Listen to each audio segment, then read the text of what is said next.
ప్రవేశిస్తున్నాం. గడిచిన కాలంలో దేవుడు మనకు తోడుగా ఉన్నాడు కాబట్టి క్షేమంగా ఉన్నాము.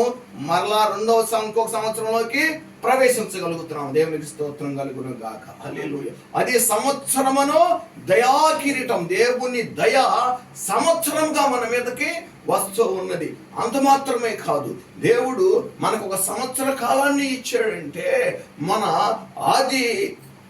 ఆది కాండంలో మనం ప్రస్తావించుకుంటే అబ్రహాము తన ఇంటి నుంచి దేవుని చేత పిలువబడిన దేవుడైనటువంటి యేసుక్రీస్తు సంఘాన్ని అపొస్తలుడైనటువంటి సౌలు పౌలుగా ఉన్నప్పుడు హింసిస్తున్న సమయంలో దమస్కుకి వెళ్ళే మార్గంలో దేవుడే ఆయనకు ప్రత్యక్షమయ్యి సౌలుగా ఉన్నటువంటి ఆయన పేరును పౌలుగా మార్చి ఆయనకు నూతన జీవితాన్ని ఇచ్చాడు. అది అసలైనటువంటి జన్మ. దేవునికి స్తోత్రం కలుగును గాక. హల్లెలూయా. అదే విధంగా సువార్తల్లో గనక మనం డెప్త్ గా పరిశీలించినట్లయితే పేతురుని దేవుడు సీమోను అని చాలాసార్లు సంబోధించి తర్వాత నీవు కేఫా అని పిలువబడదువు.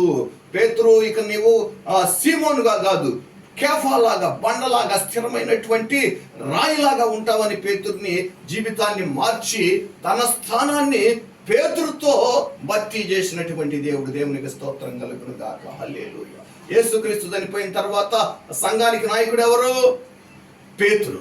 అది అసలైనటువంటి నూతన జన్మ.